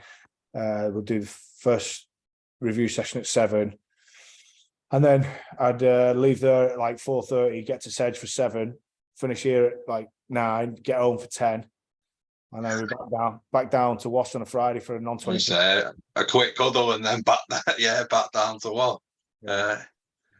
So do you know when you're in that environment with them athletes at Wasps, and maybe because of the versatility of people, so you'd have had maybe the dog woos who could play 13, Yeah. 14, 15. Yeah. How do you cater for that? Is it a week by week process? So because one week he'd have been playing 13, wouldn't he? Yeah, and then, yeah. And the week after he'd be on the wing. So how would that work? I would they'd be put into groups of centres or wings, and then if he's playing on the wing, I did quite a bit of work with him, trying to get him to just maybe have a little bit of a more deception with the ball, because he's a good carrier, do you know what I mean? But yeah, everyone knew he was just going to carry, so it was either getting him to get his catch and pass a bit better, yeah, maybe be able to slide it through on his foot and zip round somebody, you know what I mean, and be able to put a little kick in here and there. So I'd sit down individually with all those players. Like Sam Spinker worked hard with. He's now at Western Force. He's gone out to Australia. He's playing at Western Force. Ollie Hartley is at Saracens. Worked really hard with him. He's a good kid. What's his? Because don't forget, at Saints, mate, you've grew up watching some great centres. Yeah. Then as you've started your career off your own path, having walked away from a local lad's dream, you've had your Jamie Lyons, your Matt Gidleys, Eddie Gardner's quality operator. But when he's got that inside, his work's basically done, isn't it? Yeah. But some people you can't teach everyone a Gidley, can you? Not everyone's got a Gidley in them. So that's where you come in and show them the little traits. If it's not the back door pass or go around the back of the defender, it's the footwork you can show them. Yeah. If they've not got the footwork, it's the back door pass, isn't it? But it's just like not everybody's got that. Just because they're at that level doesn't mean it's a given, does it? No, certainly not. Job to bring the best out of them. I think with the idea of having positional coaches is you can hone in on what that player wants. So you were like, I would sit down with Paolo or I'd sit down with Ollie Hartley and say, right, what do you want to work at? What do you think your best trait is?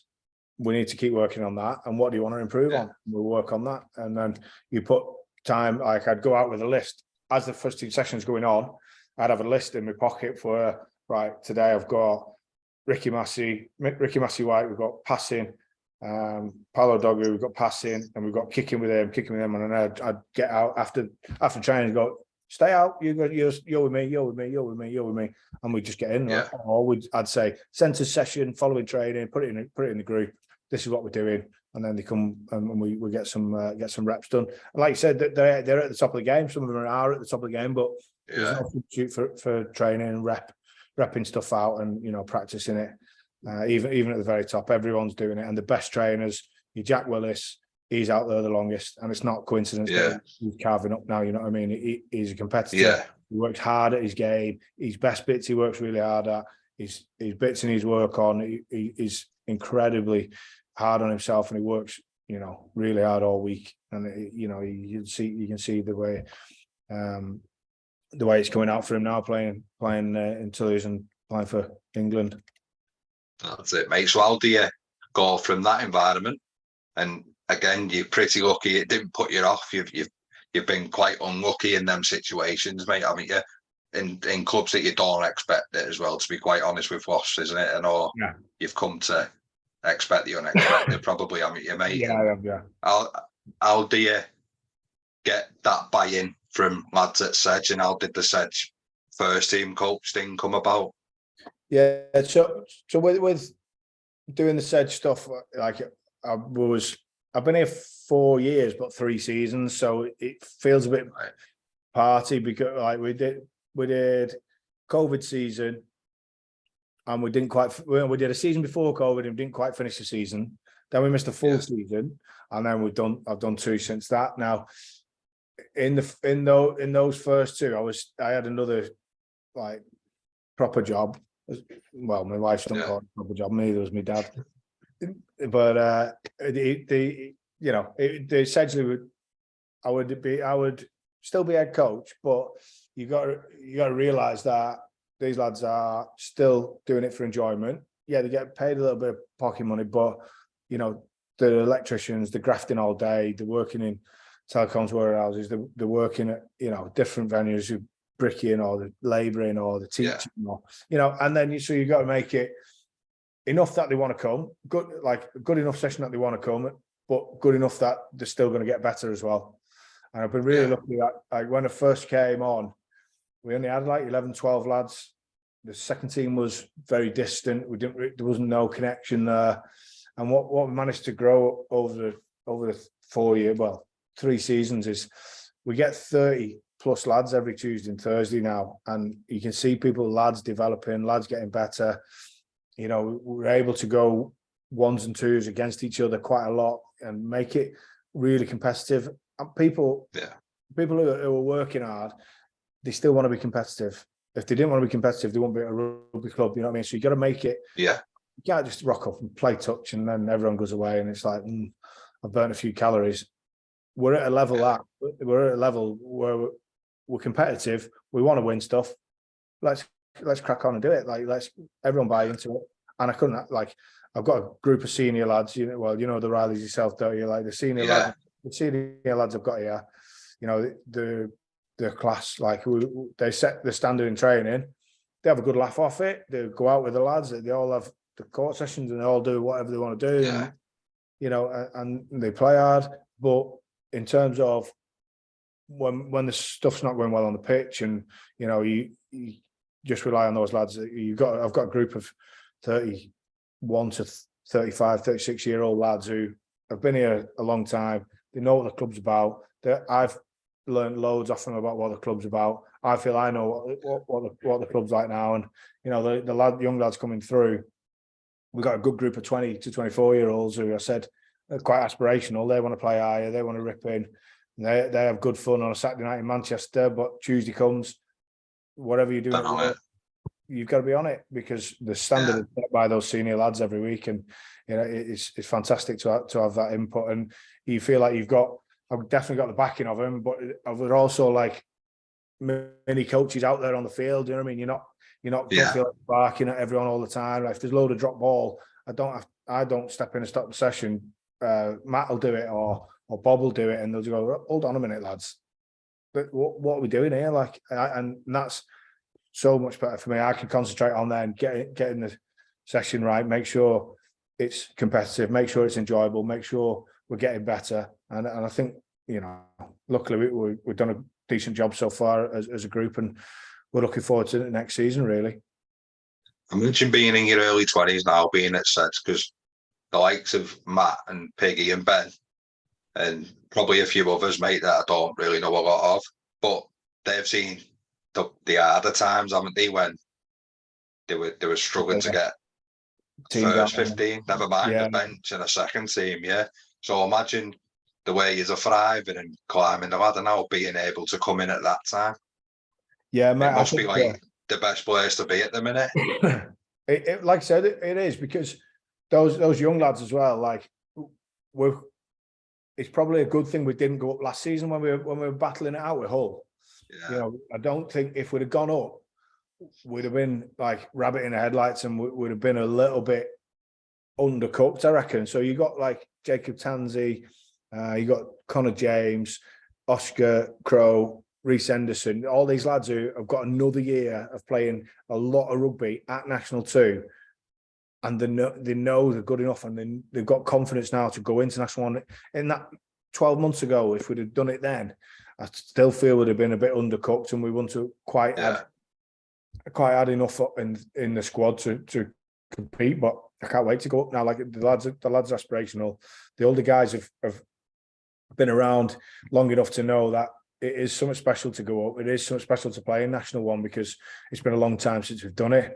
So those lads are still chomping at the bit, and then the young lads are, you know, they're aspirational, as I've already said, and they want to crack on, and hopefully we'll give a good account of ourselves. We'll get back into pre-season. Like the lads are still going out. They're still going out on a Saturday night together. They're still turning up. There's 8, 9 of them turn up on a Tuesday night to do the concert. The con have sent some conditioning sessions out there, turning up, doing weights and conditioning together. Not run by me. I'm not running any of it. You know, some of the old lads, Jamie Harrison, for instance, he runs the gym session. He said, I'm going to be in the gym. Who wants to come and do this with me at this time? 8, 9 lads rock up. I'm doing a skills session tonight. Just put in the group. Anybody fancy skills session? I'm at the club anyway. yeah, 89 lads rock up. It might be a different 89, might be the same. You know what I mean? So we've got lads who just they want to get better. They want to play for the club, and like you say, it's a cracking place. Just a buzzing culture, innit? Yeah. Just a buzzing culture. Yeah. So just a couple of things. So I'm not saying said stint are too good for it, but maybe if lads are looking, as I'm not saying you're a stepping stone, but obviously Non-Lay's been snapped up. I need a young prop.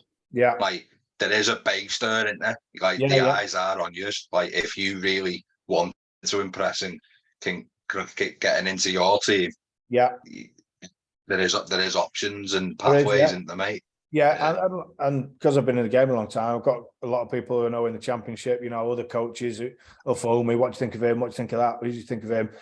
Prem coaches, like that's how Northampton think of him about the lad who I played with at Leeds. James Craig, he's forwards coach at Northampton now, and he phoned me and said, "I've been hearing about this pro. What do you think?" And I was like, "Oh no, mate, he's terrible. Just stay away from him. You don't need him. You don't need him." And he's like, "No, seriously." I said, "Mate, honestly, get him to come down for a bit. Like, just let him come down and look at him. You have a look at how strong he is, how much he wants it. You know, you can tell him." Matt Gallagher, he went to Ampthill last year. Ampthill, he went down. He ended up. He was doing a day a week with Wasps, getting his throwing better, getting some more professional coaching into him. Obviously, that's not materialised. He's come back to. He's going to play for Caldy. He's going Caldy this year. So you know, last 2 years we've had one lad to the Championship, one lad to the Premiership. You know, and that's part of mine and Johnny's job to get them as good a player as they can be. And if that means they can play higher, then you know, good luck to them. Go and crack on and have a go at it. You know, I dare say we might lose one or two more down the line. You know, we've got lads who have a good season this year. They'll definitely get snapped up. You know what I mean? If we're having a decent season and they're playing well, and you know, they'll definitely get snapped up. Which, you know, last season we lost. Danny Openshaw moved away. Will Lees retired. He was our best back rower last season. Danny was our 9. Matt Gallagher was our hooker. And you think, oh, everyone's like, oh, what are we going to do? We've lost the spine of our team, blah, blah, blah. We've got lads who come in. Jacob Tansey, gone well at 9, got better, really improved as the season's gone on. He's going to kick on again next year. Adam Mallinson's come in. Danny Mayer's got fitter. He started playing better again. And, you know, we've got lads who are coming in. Tane Bentley come in. He did a job for us in the back row. George Bordill, he's the lad I coached previously at Sandbach when I was there for a brief time when I was at Kingsmack. So, like I said before, mate, it's all about making relationships and people enjoying the rugby. And you know, it comes back to you know, like George Bordill phones me, I'm moving back down from Scotland, can I come play? You know, of course you can. You're a class player. That's the beauty in it. He's a good kid. Get down here, and he's gone really well for us. And you know, I'm not saying it. Some of those lads, if they play well this season, they might go up again to the Championship if they want it. But you know, in the meantime, they've all got careers, they've all got jobs, they're all working hard, and you know, if they get the opportunity to play full time, then it's going to have to be a good deal for them to jack the job in and go and do it. You know, it's but yeah, no, mate, we're in a good place. We've got good people, backroom staff. We've got like the S&C. The physios, you know, they do get looked after, the lads, and it's just in the right people in the right places, mate, and everyone wanted the same thing, and luckily we've got that at the moment. Yeah. So how do you keep everyone happy when you don't really have to change your team a lot? You don't. It's like winning's a good habit, isn't it? Yeah. Like losing can become an habit. Unfortunately, you're on the better side of it, but. Is it a tricky thing, mate, keeping everyone happy? Because it's still you still want to play, don't you? You've just said you go to work, you do all these things, but the ultimate ambition is to start on a Saturday, innit? Yeah, it is, and since I brought Steve Breers in to run the twos, and you know the twos have got stronger. The players in the twos are now pushing the ones. The ones are having to get better to keep the position, and you know the competition, you know. It breeds ambition between us, you know what I mean? And I think this year's going to be more difficult because I need a bigger squad just to compete with the sort of the size of the players we're going to play against. Like it is different league. Different demands, and it. Bigger, faster. So we're going to need to rotate lads. We're going to need to be a bit more savvy in our selection. But I don't think we can go same squad every week. And when you're winning, it's easy to do that. It's easy to go same squad. Yeah. Lads who are not playing understand that. Well, we haven't lost, so why is he going to change it? Don't get me wrong. I've got a queue of lads waiting for me after training saying, why am I not playing? How can I get better? No problem though, innit? Yeah, mate. And I'd rather lads be doing that than going off and just slagging me off and saying, "Oh, you shithouse, who won't speak to me," or whatever. You know what I mean? I'll have time for anyone, mate. I'll sit and chat, and I'll help you to get better.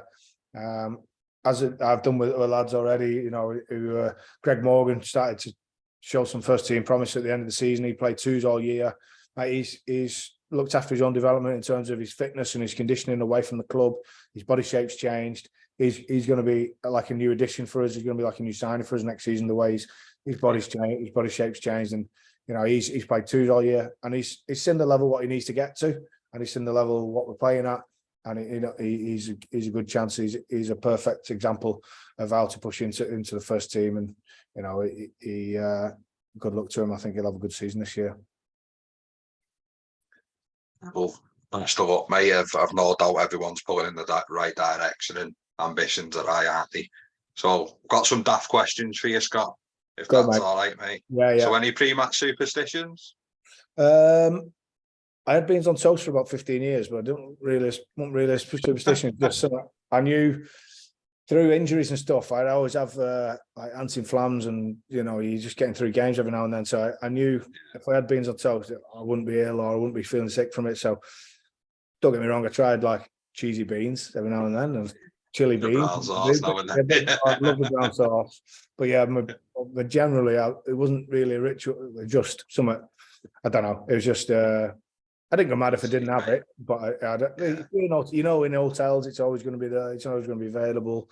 Like in your own house, you got it sorted. So I'd have pre-match meal, beans on toast, and I'd also have my the socks folded over properly, my shirt tucked in, looked well presented when I'd run out. That was pretty much it when I was playing. Right, so you're fuming at Matt for having them round his ankles. Oh, mate, always had it in me. Always had it. Yeah. So you might not remember who they are, but you might remember who they've played for. But the toughest player you've played with and against, bearing in mind the definition of toughest is different for everybody. Toughest. Hardest in terms of would never like to fight him was Vili Matautia. Oh, Saints, mate. I seen him punch a bloke, and he was knocked out before he hit the floor, this kid, and he threw this uppercut, and it just missed the lad's nose as he was falling from 12 till 6, like, and he just went woof. And this uppercut, I think if he hit him, it took his head clean off. But Vila was aggressive, but such a lovely bloke off it. Like, you see him laughing and giggling, he's a nice lad. Probably toughest in terms of rugby toughness. Oh, there's quite a few. Kelly Brown, John Petrie, those sort of back rows in Scotland who I played with, they were tough. Played against, don't know, the scariest one I've ever had was Xavier Rush. Remember? He's from Cardiff. Yeah. We had a 22-metre dropout, and we booted it straight to him. I said to Dan Parks, I said, Parks, don't kick it to Xavier Rush. Boomed it, sliced it straight to him. He had about a 45-metre run up straight at me, and he sort of looked at me and pointed at me, and I thought, and it was the first time I thought, I'm in trouble here, like pants. Anyway, I sort of, as he came, I sort of dropped to the floor and grabbed an ankle, like speed bumped him and took him down, but I absolutely shot myself. He was a good player. Like, his carrying ability was unbelievable. I think that'll be it for toughness. Right. Your favourite away ground? Oh, Ravenhill. Yeah, I loved it. Loved it. I said before, didn't I? Like it's tough place. You knew you was in for a scrap. You knew if you were going to win there, it would be ugly, and it would be just through sheer grit, because they don't like losing there. But yeah, just the atmosphere, cold air, like, you know, when you see it, cold air coming out of your mouth and you run out of the pitch, and then there's like the scrum packs down and there's steam coming off them. Steam, it's great. Just a good ground, really good ground. Yeah. So if you could go back and tell a younger you something from what you've learned, what would it be? I didn't stay at Worcester for another year. Probably take school a bit more serious. Yeah. My kids know what I was like at school. I told them, I said, look, I messed around, didn't do enough, but you got to do it. Because even when my first year, I would have been 40 41 when Ross went, and we went to WXP, and they said, "Did you get your what GCSE did you get?" And I was like, 41. I didn't think it's the last round. It was frightening. I asked you for GCSEs, I was 40 odd. I was like, oh, so not many of them. I got I got a few of those, but yeah. So work harder, because it still comes back to bite you on the arse. You know what I mean? Like, I mean, I dossed around, didn't do enough, but we'll work a bit harder at school, definitely. Everything happens for a reason, though, doesn't it? It's worked out, thankfully, and you're enjoying life and that. But yeah. So a go-to karaoke song, mate, if the mic ends up in your hand? It's Dignity, Deacon Blue. Yeah. Dignity, Deacon Blue is generally the go-to. I've done anything else? Oh, Kenny Rogers, Gambler as well. I've done that in the past. I like a bit of that. Solid. Yeah, good options. So if you're willing to, mate, a 1 to 15 that you played with over the years? Yeah. I struggled. I did a 1 to 15 because obviously it's rugby union, but like there's obviously rugby league lads like Wello and Scully, Longy, Cunningham, all those lads, like they're different chips. But in terms of rugby union, well, a few of them played for Preston that year, didn't you? Do you remember that? Yeah. It was in the news, wasn't it? Yeah. There was going to play there. So props, when I was playing, I didn't appreciate them as much as I should. Yeah. Like as a back, you don't really know what the job is, but now you're coaching and you see what they do, and you know, props wise, I used to think, oh, they're just fat backs. Really, you didn't really get much of a go at school or whatever. But like Tony Window was an old school. Lou said when I got to Worcester, he was at Gloucester. He called him Reg.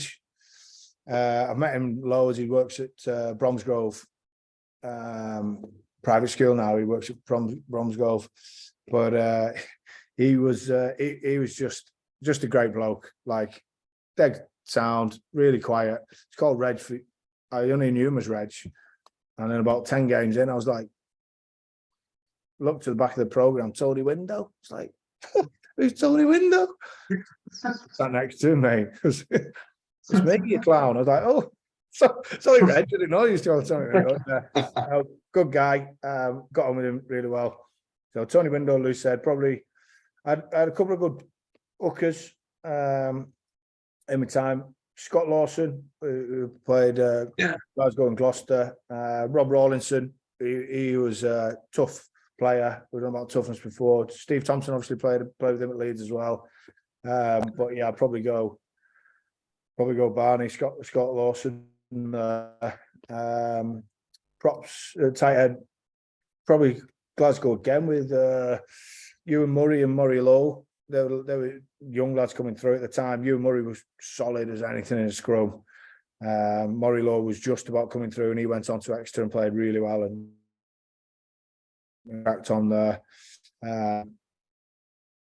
Second row, Newman at Ospreys. Played Northampton, played at Ospreys, and played at Glasgow with me. John Pendlebury, I'm good mates with. He's head of the England under-18s at the moment. He would probably get in those second row. He was a tough character. Mate, he trained tough as well. Like if you go in near Penny and full contact training, you were getting stitches or you're getting stood on, or just one of those who just yeah. 6, Alfie Tuala. Don't even remember it. Big Alfie Tuala. He was in cracking shape. Played with him at Oral. He was unbelievably dynamic and just. He was an Islander. His carrying was unbelievable. Henry Faree at 7. He played for England. He was playing for Leeds and we were getting relegated, and he was still getting picked for England. He was at Safa, but he getting picked for England. Went on tour with England. He'd be in a mall and he'd be the last one to join it, and then all of a sudden he'd run off the other end of the field with the ball. With the ball, yeah. Is that how on earth is he doing that? He was incredible. Nick Easter at 8, so played with Nick at Oral. Steve Suialo at 9, scrum half, was outstanding scrum half, playing for Samoa when we was at Oral. Really good lad as well. 10s, I had a few good 10s. Phil Jones mentioned before, Dan Parks played with, Kieran Thomas who played with. Probably in terms of playing some of the best rugby with Kieran, because I was allowed to. He would do a lot of the kicking, but I would do a lot of the organising of our attack and stuff. So Kieran was good to play with. The wingers, Tom Biggs. Yeah. I've had Biggsy on. Have you? Yeah.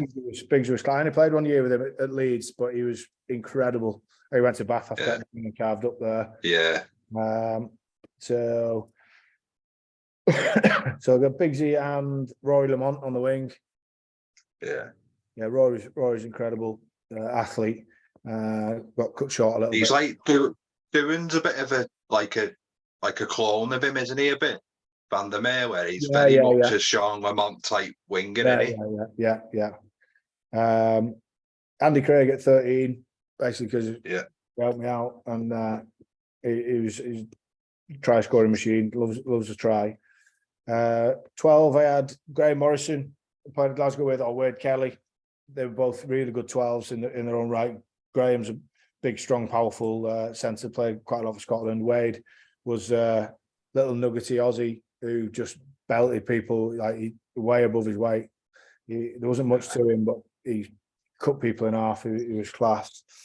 And then fullback, I got John Goodridge played with him. Hints I played with. Lee Hinton, and So Sean Lamont on one wing, and then his brother Rory on the fullback. Yeah.